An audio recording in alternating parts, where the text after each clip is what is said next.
I feel like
For the second straight day, we have breaking news, this time from the NBA, in the least surprising bit of news ever. Plus, Monday Night Football was a grind. Hopefully, fantasy football isn't. We'll make it easier for you. And Grey Cup storylines to watch, plus WWE. And we got like 40 minutes to get it in. So let's get to it. Couch Potato Diary Live starts right now.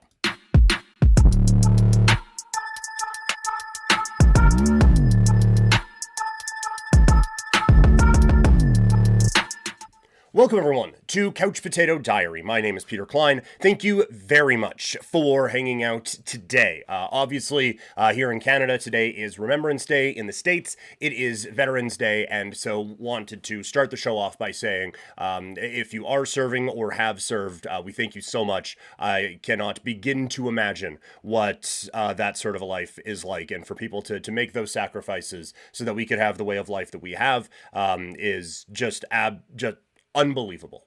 So again, if you have served or are serving, thank you.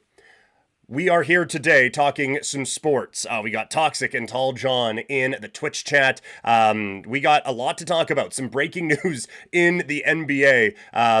We're all stunned. Really, very much shocked at what has gone down with the Dallas Mavericks here over the last couple of hours. So there is that. We got Monday Night Football to talk about and the fantasy football waiver wire stuff. Get your questions in now for fantasy football talk. We'll get to that here in just a little bit. As always, we're presented by Sea of Dead. Head over to seaofdead403.ca. for all that great Calgary swag. And of course, we are fueled by Swift Energy. Head over to swiftenergy.gg. Use the code PKPrimetime for 25% off. All right. This is, like I said, the plan was to do mainly football with some wrestling at the end, but the news came down today from Shams. It is no surprise that the Dallas Mavericks have made this move. It is one that many people wanted to make the second Luka Doncic got traded. They waited 9 months, but now Nico Harrison is gone from the Mavericks. Let's react to this surprising news from the NBA.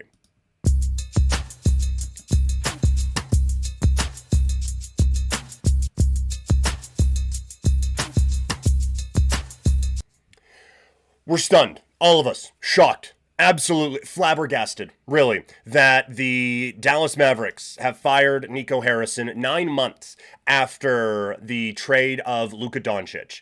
And look, we're having our fun with this one.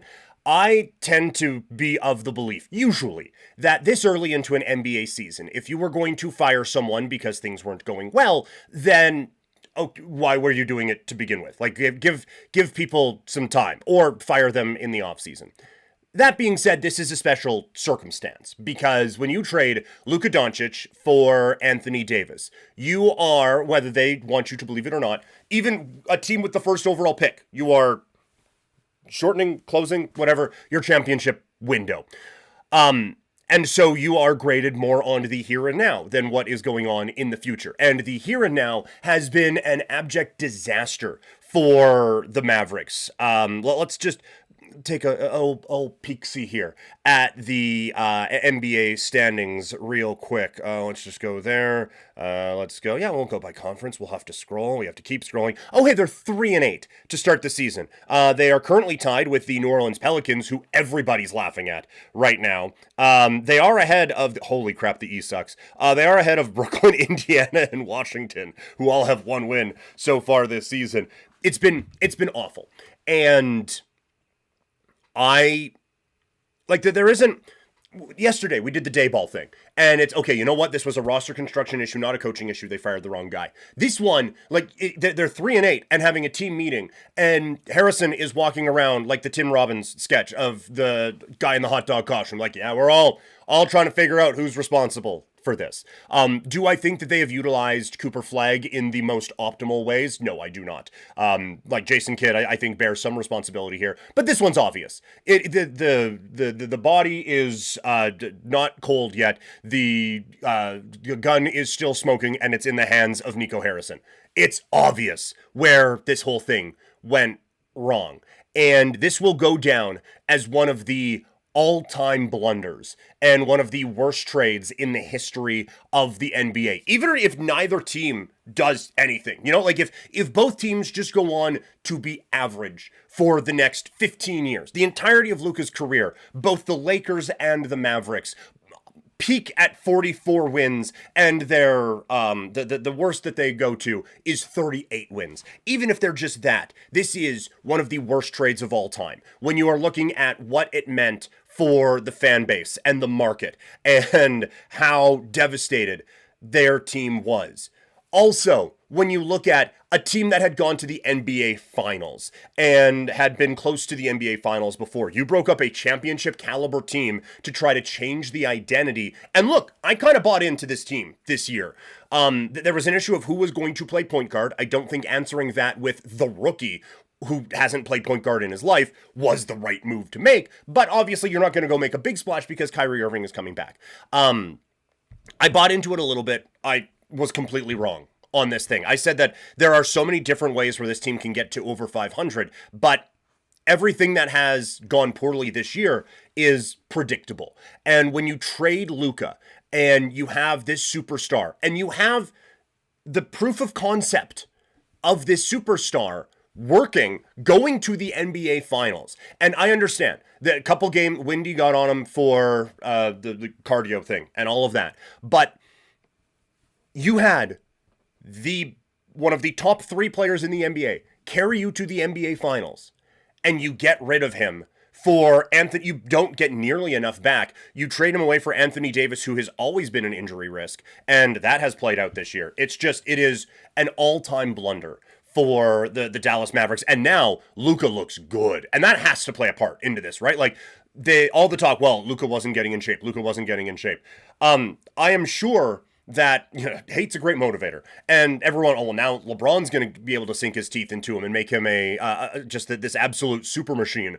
I'm sure there is part of that, but obviously this guy is motivated now, and he is in shape, and he's looking really good. And so you have to look at the entire Mavericks organization and say, okay, why couldn't we get that here? Like, what were we doing that even the great version of Luka that we had, we couldn't get through to him in the way that they have gotten through to him? Is it just because we traded him away and now he's pissed? Is that what we are doing? Like, what were we doing wrong that now he is that over there and we have this injured dude over here? All of it equals you have to fire him. Like, this is the most obvious move ever. And I will be genuinely surprised. I don't like talking like this.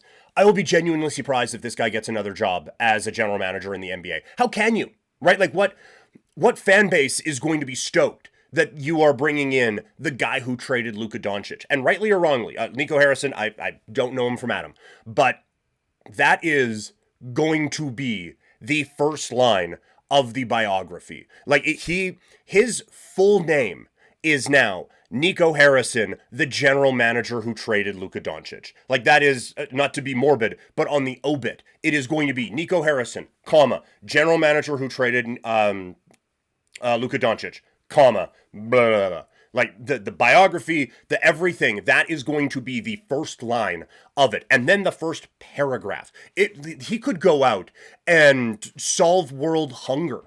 And the first line would be, Nico Harrison, who traded Luka Doncic, has solved world hunger. And the first paragraph will be Nico, who couldn't figure out how to get the best out of Luka Doncic, has figured out world hunger. Like, that is what is going to be tied to this guy for the rest of his career and for the rest of his life. And that is, like, that has to suck. Just from a human level, that has to be a not great thing to carry around. But, like, if the Raptors hired him tomorrow, like, what the fuck are we doing? Like, you got the Holy Grail. You got the thing that the Wizards are 1-10 for, that the Pacers are 1-9 for, that the Brooklyn Nets are 1-9 for. You got the thing that everyone wants. It is the generational talent. And because the dude was celebrating with a couple brewskis and maybe has a little bit of baby fat on him, we're trading him away and we're ruining that. It is shocking to me. You hold on to those things. Look what the Pelicans are doing. The Pelicans have every right to trade Zion Williamson because it's not working. It is not working. And they still hold on to it. Why? Because in the NBA, in a sport where the star matters the most, you don't get rid of it. And he did, and it cost him his job. So that is, we've gone 10 minutes to do a segment where basically all we would have had to say was, duh. because it was so obvious here. Let's go into this. Deeds, we'll talk about the fantasy football thing in just a little bit. But, yeah, apologies on that. Toxic, more stunned it didn't happen a month ago. Deeds, right? Yeah, that's fair. This is, you know what, Tall John, this is an excellent cutoff. The Calgary Flames have a better record. That is bad. Yes, the baseball has the Mendoza line. It's now the Flames line. If you are not doing as well in your sport as the Calgary Flames are doing in their sport, everything's on the table. You are allowed to fire whoever you want. Even though I just said Dayball shouldn't have been fired yesterday. But yes, that the Flames line, that they do not reach that, and thus everything needs to be just bleh. Deeds. I don't really follow basketball, and even I saw this coming. Tall John, I bet Mark Cuban is not feeling so bad about giving up most of his interest in the team. To be fair, the trade wouldn't have happened under Cuban, even if he had controlling interest. Valid. That is one thing. I am interested in what Mark Cuban feels about all this. I know he has come out and talked about different things like this in the past. I do wonder where his head is at when, he, to his own detriment at times, was a star lover, right? Like, they were trying to get they were tied to every single star. And it was actually kind of interesting to see all the rules. Well, all the rumors, Dallas is going to be in on this guy. It's like they haven't successfully signed any of them, but they're always in on those guys. And you see how he bent over backwards to treat Dirk with the utmost respect. He recognized the value of the star player and recognized the value of what that star player means to the community and to the fans. And Luka, same thing. Like, how many of those Doncic jerseys are walking around still out in the Dallas Fort Worth? How much are you seeing of that? And, truthfully, how many young Mavericks fans have switched over to be Lakers fans because of this trade? And when you do something that sends people away from your team, it probably wasn't great. There's always going to be a time where trading, a trade can make sense, right? There is going to be a point where you should trade a star player if things aren't going very well. The Pelicans are 8 miles past it by now. But when he has just taken you to the NBA Finals and is still a top 2 player in the league, that's not the time to be making that trade, especially in the NBA, right? If you were to follow just the regular, this is when you rebuild thing, the Golden State Warriors maybe should have traded Steph Curry a while ago. Okay, it's not working. We've kind of reached our thing. 2019, everyone got hurt. Wasn't it? Let's start anew.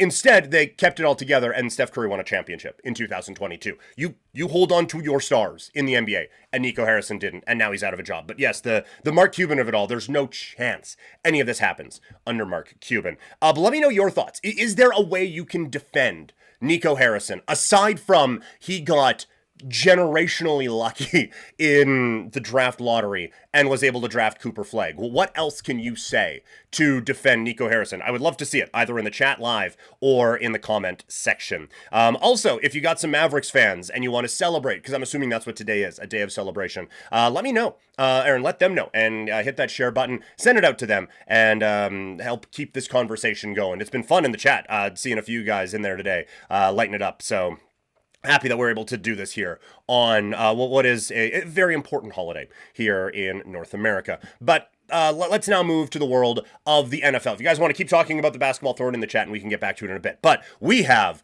a ugly football game to talk about. Monday Night Football was supposed to be a clash of the Titans, two of the top teams in the NFC. A lot of people's picks for the NFC Championship game. And if that's the NFC Championship game, hope the AFC one is good. It was a slog last night. In the end, the Eagles won. It was a rough one. Let's break down Monday Night Football.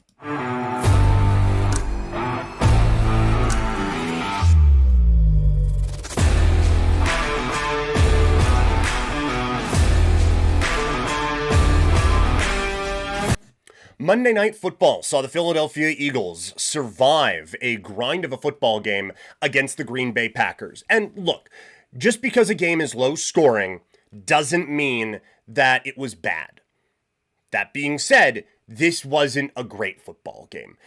You did, like Joe Buck saying it's the most entertaining 0-0 first half he has ever seen. That's probably true. Like, this was not a poorly played game or anything. It was just a little blah. But it does leave a lot to be worried about. When you are seeing how the Rams are playing, how the Seahawks are playing in this NFC, how we know the Lions can play, it does give you pause about these teams and watching it last night. Like when you watch Buffalo against Kansas City, even though this year's game was a little bit on the side and not as highly played, when you watch them in the past, it's like, okay, we are watching the two best teams. You watch Buffalo and Baltimore week 1. So you know what? We are watching two of the best teams in the National Football League go head to head. You watch the Eagles play the Packers. I did not get the sense that I was watching a battle of the Titans. I got the sense that I was watching a couple evenly matched teams, but teams that have some work to do. And I think that there is a lot to talk about regarding this game. Tall John saying that last minute drive and sequence was crazy. Yes. Decision making, wild. Execution, crazy. Let's talk about Sirianni's decision first. So the Eagles get the ball. Green Bay has 2 timeouts after a failed 4th down conversion from the Packers. And like even that itself, when Green Bay got the ball, part of it was because they were throwing it with Hurts. And I have said on here that Jalen Hurts isn't going to put up the biggest stats. But when it comes down to getting the job done, and when it comes down to winning time, this team with those weapons is going to be able to get the job done.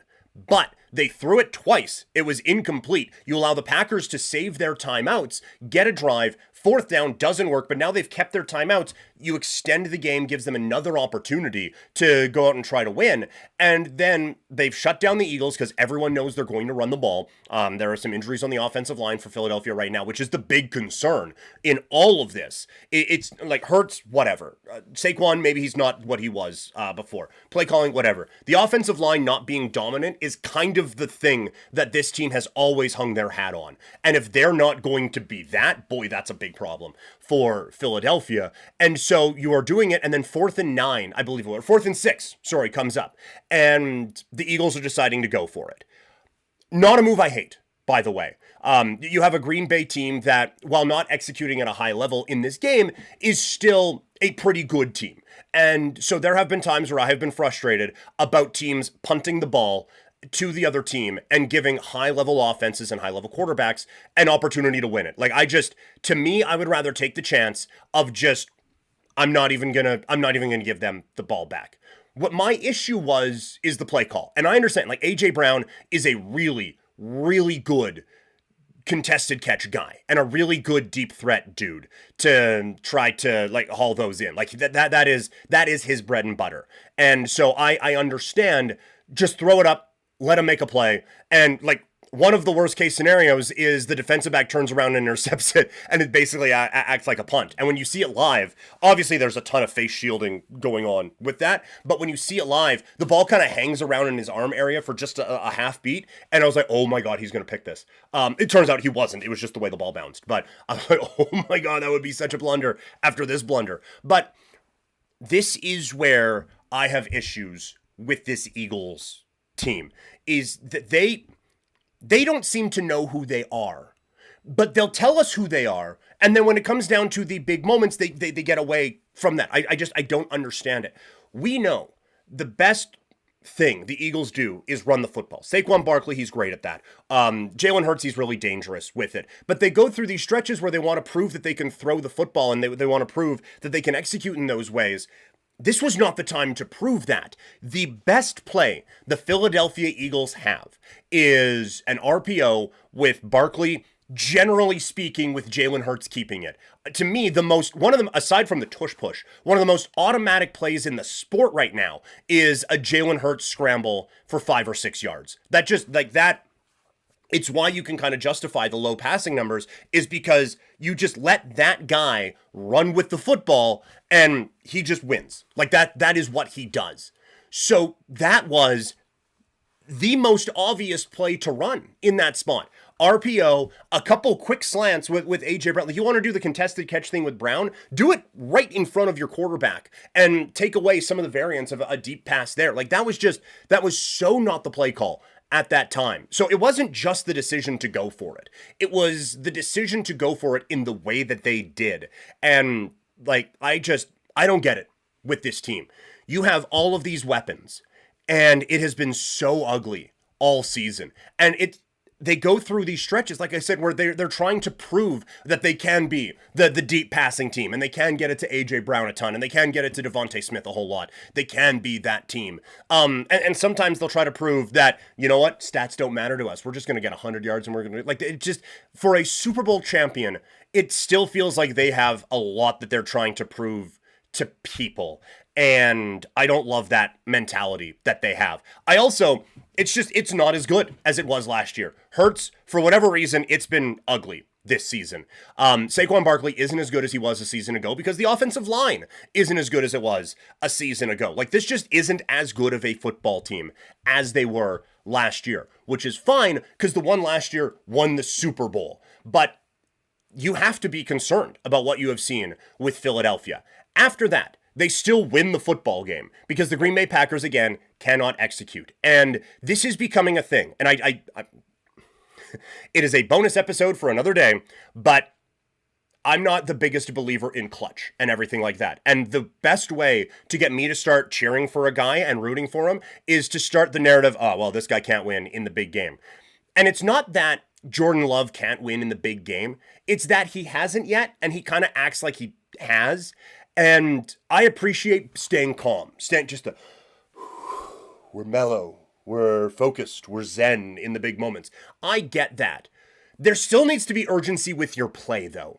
And he doesn't have that. He is calm to a fault. Almost. Like, when you are trying to get these 2-minute offenses going and we're passing it over the middle, and like that's what's open, that is fine.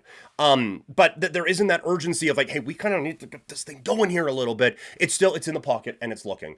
And okay, we're throwing off of our back foot and making bad decisions. Like, just the processing, the decision making is not at the high level that you would like it to be for a guy who we've all kind of anointed as an elite level quarterback. And the more you watch this season, the more you kind of realize he hasn't really shown us elite level quarterback stuff yet. Like, I feel like in our minds, we have progressed him further than he actually has because we like the weapons around, because we are just kind of used to the Packers having a quarterback that makes that progression, and because we get them in a lot of these primetime spots. But where have been, a couple weeks ago, they put up 360 yards, Love throws for 3 touchdowns, and immediately I fall into it. I'm like, okay, guy has figured it out. He's got it. Let's go. That's what they're doing.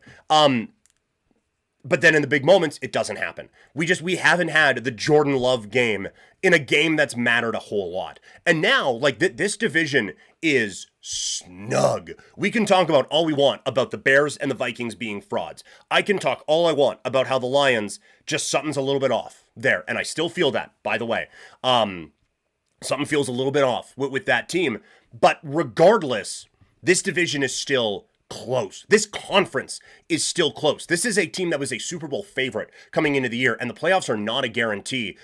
You got gifted this opportunity, and you still blew it. And the one thing, like, I saw people criticizing the LaFleur play calling after the game.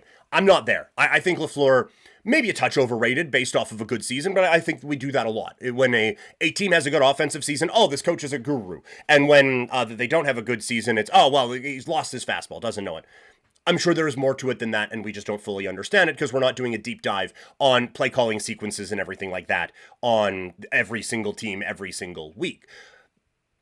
It felt to me last night like, and Troy Aikman can be maybe a little too honest at times, but it felt to me last night like Aikman, every single play or every single drive, there is at least one where, oh, well, Jordan Love's going to want that back.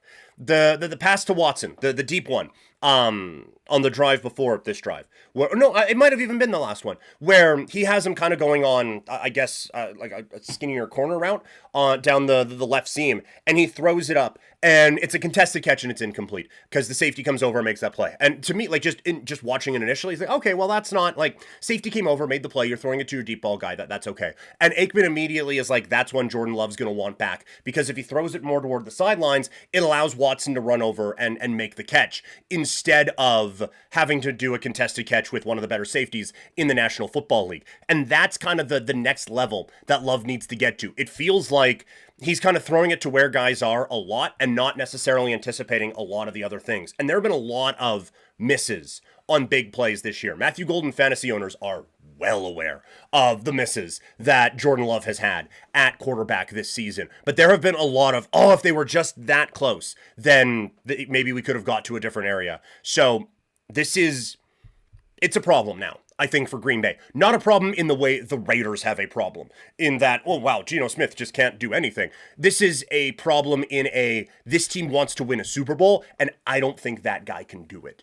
So I was in on the Packers even before the Micah Parsons trade. I was super in on them after it. And the defense looking really good, and Parsons coming up with a really good pressure on Jalen Hurts in this one to kind of help them get the ball back in that whole situation. Defense looked better. Defense looked good. I'm officially out on the Green Bay Packers now. That is it. We've made the declaration. I'm out on this team being a Super Bowl caliber team. Watching these, it did not if Green Bay would have won, it wouldn't have felt like the better team won that game. It would have felt like a bad decision from Philadelphia gave them this victory. If they were to play a playoff game tomorrow against the Seahawks or the Rams, I'm taking either of those teams. I'm not feeling great about another matchup with the Detroit Lions. I don't know how you can really trust this team right now. And I just feel like it is, a lot of it's on the quarterback right now. And I don't love to just put it all on one dude, but a lot of it is on that guy at this particular moment. And it just feels like they are perpetually 85% of the way there. It is a great play where you have Jacobs kind of stay in, fake like he is blocking, and leak out so that the guy who was in charge of him started to come in on a pass rush and then has to leak out. He's wide open, but he turns the wrong way, and Love throws it to where he is supposed to be. So I guess my thought of Love is throwing it to where guys are not where they're supposed to be, off on that. But it feels like anytime two guys need to make the right read, one of them doesn't. So maybe it is coaching, but something is just a little bit off with the Green Bay Packers right now after a grind of a Monday night football game. In the chat, Tall John saying Trainwreck TV has a parlay for the game to be a tie in regulation for $2.25 million and pretty much had a heart attack with the last couple drive sequences for the Packers. Oh, dude, yeah. Could you imagine that? Like to have a tie after regulation and have all of that play out. And then just the weirdness at the end where McManus tries the big field goal. It comes up just short. So they try to do like a little hitch to the outside to get something. But like the Eagles absolutely baited them into trying that. Smart from Love to just overthrow it, get it out of there. And then so you have all of this drama of maybe we're going to get it a little bit closer and maybe we're going to and to have it play out like that, and then to have McManus just way the other way. That had to be pretty disheartening if you had that one for sure. So again, I didn't look at this game and see two Super Bowl threats. I see two flawed teams, correctably flawed. But I see two flawed teams right now going head to head. But let me know what you think. I'm sure Eagles and Packers fans have some disagreements on that. Let me know what you guys think either in the chat live or in the comment section after. If you're watching this after the fact and go, chat section, yeah. We do these live multiple times a week. To Toxic's point, the schedule doesn't always stick the way I would like it to. But the plan right now is to do tomorrow at 11 a.m. Mountain Time on YouTube, right here, youtube.com/@CouchPotatoDiary, twitch.tv/PrimetimePK, and kick.com/PrimetimePK. We do a lot of fantasy football stuff. I love having the chats be interactive. If it were up to me, honestly, it would be easier. I wouldn't plan anything. I would just come on here and say, all right, what do we want to talk about? And we would just do the live Q&A thing every day. But, you know, not quite at that point yet. So if you want to get in on the chats, let me know and or come in live. And we will do that again tomorrow at 11 a.m. Mountain Time. The schedule, even though I announce it, the schedule is always TBD. Tall John in the chat, PWHL plug, tour dates are out, lots of cities, coast to coast. Mentioned that a couple times. I didn't miss it, I promise, I saw. Love this, absolutely love this, yeah. The Calgary one is going to be April 1st. I think this is such a great idea. It would be very tempting for a hockey league to expand very quickly, especially in Canada, right? To go, all right, there's 7 NHL markets. We're doing 7 teams across and doing everything. I love how the PWHL has slowly expanded and slowly worked their way across Canada and across all of that. No. I hadn't talked about it before, Tall John. I just saw that you had put it in. I mentally made a note, but sometimes, it kind of, so I'm happy you reminded me. But I think the PWHL has done a great job of staying calm, even when YouTube streams go really well, when obviously attention is very important, and you have a lot of interest across the country. I think they've done a good job of slowly expanding and not getting too big too quick, and now a lot of the things that you want to accomplish can't be accomplished. Like the WNBA, I think they got too big too quick, and it spread out too many resources and just tried to be, no, we're the big times right away, NBA arena, all that. That's not necessary. I think it could work now, but that's not the way to do it. I like the kind of measured approach that they have taken, and doing these little dates, just coming out to, I think this is the first time in Calgary, coming out here and doing a game and doing a coast-to-coast thing and just exposing it and getting that interest, seeing what the interest could be, and making sure you're doing it the responsible way. I think they've done a great job. The PWHL is a phenomenal product. And to Toxic's point, like they've tried it before. I remember I did a couple Calgary Inferno play-by-play games, but it was out at Winsport. And like Winsport is an amazing facility. I think it's great. It's not the easiest barn to get to. But they did a cool thing with that where the Inferno game that I did play-by-play for anyway, it was at the end of the day after a girls' hockey tournament. And so you had all the teams there, and the atmosphere was nuts.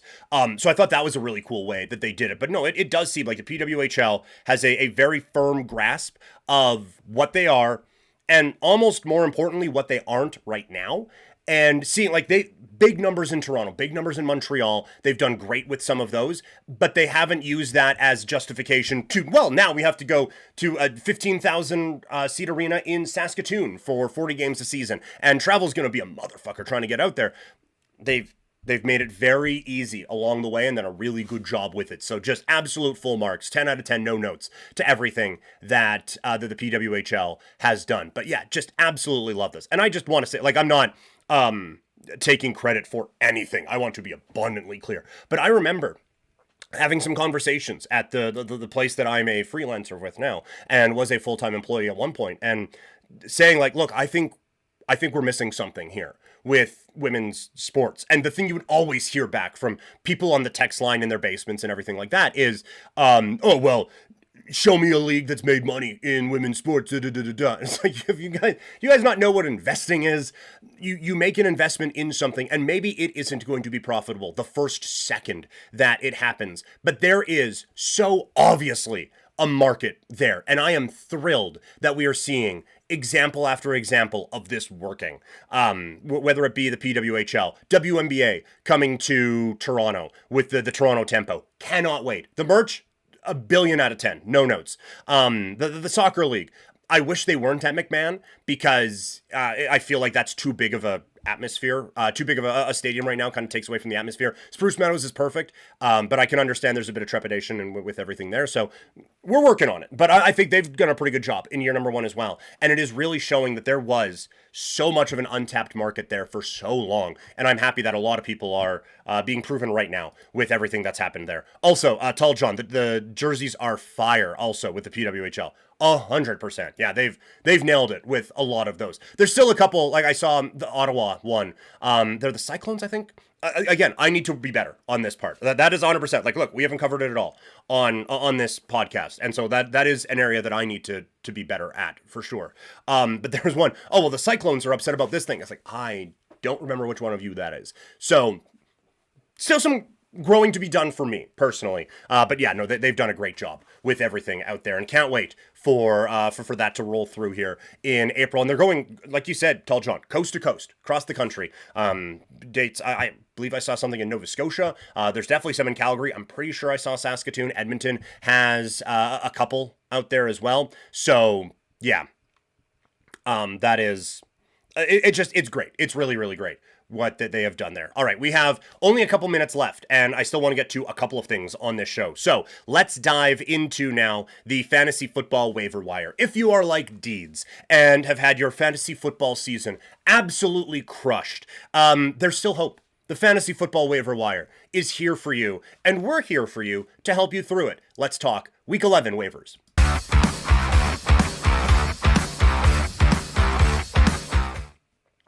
I just want to state, for those who are watching live over on the Twitch stream right now, Deeds in the chat saying, and I quote here, LOL, PK killed my fantasy year. Ha ha ha. Love you, PK. I just want to state for the record, it is not because of poor fantasy analysis that I have crushed Deeds' fantasy season this year. Although, make no mistake about it, I have crushed Deeds' fantasy team this year. It is because it's the Vampire League, and I ended up catching Deeds at a very good time, but a time where he still had Jonathan Taylor, and I was able to pick him up, and I now have Saquon Barkley and Jonathan Taylor, and I am, to go along with Justin Jefferson, by the way, and I now have one of the great fantasy football teams ever assembled. So it's not because I'm bad at this. It's just because I am, it's just because of where I'm at right now and what's going on in that league. But the Vampire League, it's funny how I'm having a bit more success with it. I'm having fun. I'm enjoying it a little bit more.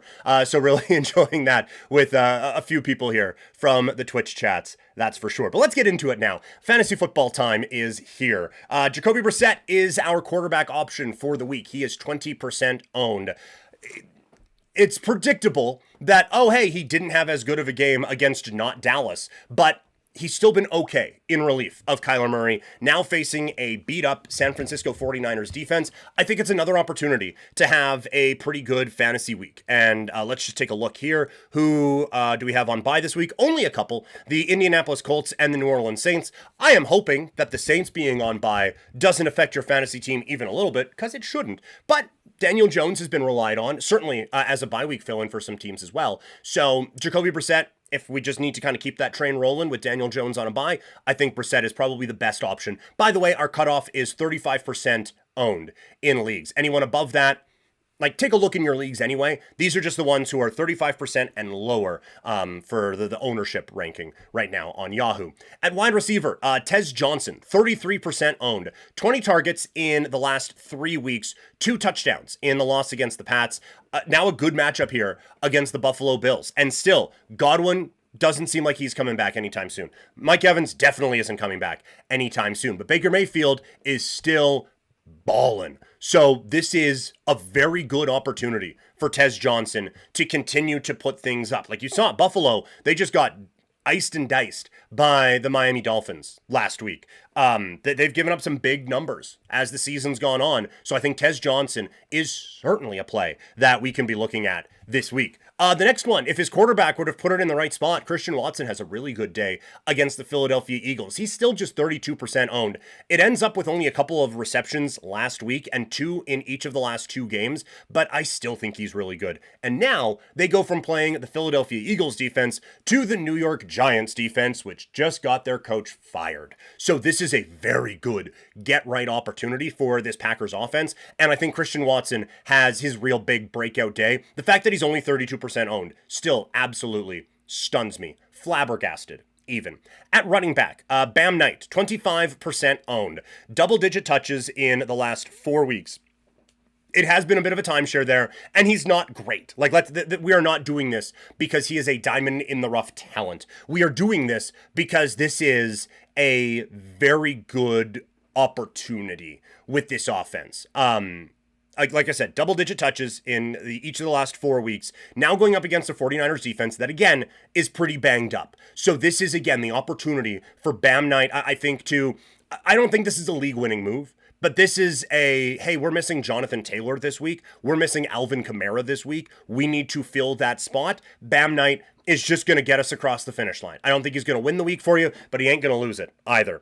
This next one, we continue to put this in kind of the luxury purchase category. It is Tank Bigsby, 26% owned. He's the backup for Saquon Barkley. Clearly, Week 8 was a one-off. I thought with Barkley getting a little bit banged up in that game and Bigsby having the success that he did, I thought you'd see not a timeshare, but not 100% to 0, basically, which is what we had with Bigsby. I thought he'd be a little bit more involved in the offense, but I do think that there is value there as a handcuff. I think he showed that if something happens with Saquon, which isn't out of the realm of possibility, but if something happens with Saquon, he is a guy that can go in and be really effective for the Eagles. This next one kind of feels like a handcuff, but it's not. It's Blake Corum.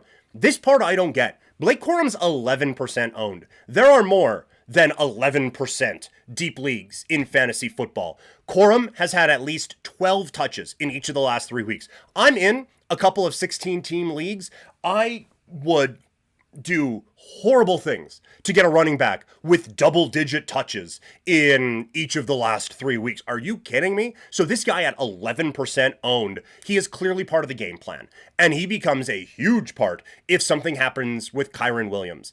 It's not a cake matchup this week against Seattle. It's going to be tough. But Blake Corum is getting the volume that I think far outweighs the reputation that he has as a running back right now. And then Sean Tucker, 8% owned, double-digit touches in the last 2 weeks, and now they're facing a Buffalo Bills defense that has struggled against the run. I get that it is a 2 to 3-headed monster in the running back spot right now with Tampa Bay, but we have seen on a number of occasions you can run on this Buffalo Bills team. So Tucker, White, whoever, I think they're going to have a pretty good day against Buffalo. And again, if we're desperate, this is a pretty good way to survive an injury, a bye week fill-in, or anything like that. But I think Sean Tucker has a pretty good opportunity here to put up some fantasy points. At tight end, it is Dalton Schultz. He is 35% owned. This offense is getting better, and he's becoming a bigger part of it. Double-digit fantasy points in 3 of the last 4 weeks. He's on the rise in the tight end market, and this offense is starting to figure out how to be effective given some of the issues they have on the defensive side. So a credit to them for really turning this thing around. I think that's been very, very effective for them, and he's been a big part of it. And then defensively, for our streaming defense of the week, there aren't actually a lot of great options out there under 35% owned. So we're going Atlanta against Carolina, 12% owned. Like I said, there's not a lot of good options out there, but this is a defense that can step up at times, and it's not a terrible matchup against what has been an inconsistent Carolina Panthers offense this year, although one that got them for 30 points last time these two teams played. So we will see about that, but that I think is kind of the best case scenario that you can kind of roll with on the defensive side streaming this week. So any other fantasy questions, throw them in the comments, throw them in the chat, and happy to answer them. We're going to do a lot more on fantasy football as the week goes on. Coming up on Wednesday, we are doing the live stream. Again, it is going to be at 11 a.m. Mountain Time ish. We're going to roll with that. It is, we're going to do our waiver wire rebound. Going to look at the players who are dropped the most in this fantasy time, or in this waiver wire time, and see what value we can find in that, and see who is still available to help you out there as well. We're also going to do the full fantasy preview for the week. No more live streams after Wednesday. I'm doing just a whack load of hockey on Thursday out at Winsport, funny enough. And then I'm off to Canmore on Friday. So Wednesday is the rest of the week podcast stream. So get your fantasy football questions in there. We're going to be answering them live on YouTube, Twitch, and Kick coming up again Wednesday at 11 a.m. Mountain Time. I was hoping to get to some Grey Cup stuff here today. I was hoping to get to some wrestling as well, but we are up against 11 o'clock, and given what day it is today, I do want to be respectful of that. So we are going to call it here. Thank you all so much for hanging out today. Deeds, Toxic, Tall John, love you guys in the chat. So much fun hanging out with everyone here on a Tuesday. Let's do it again tomorrow, like I said, at 11 a.m. Mountain Time on youtube.com/@CouchPotatoDiary, twitch.tv/PrimetimePK, and kick.com/PrimetimePK. If you missed any of this or want to bring Couch Potato Diary with you wherever you go, you can do it in podcast form if you head over to Spotify or Apple Podcasts or wherever you get your pods, and just search Couch Potato Diary. While you're there, leave a review. Thank you all so much for hanging out today. Once again, to anyone who has served, thank you, thank you, thank you. We cannot thank you enough for those who made the ultimate sacrifice, and for those who are dealing with some of the repercussions of what happens with life over there as well. It is just the absolute peak of bravery to do that for people you have never met. So once again, today and every day, we thank you. Have a great rest of your day, everybody.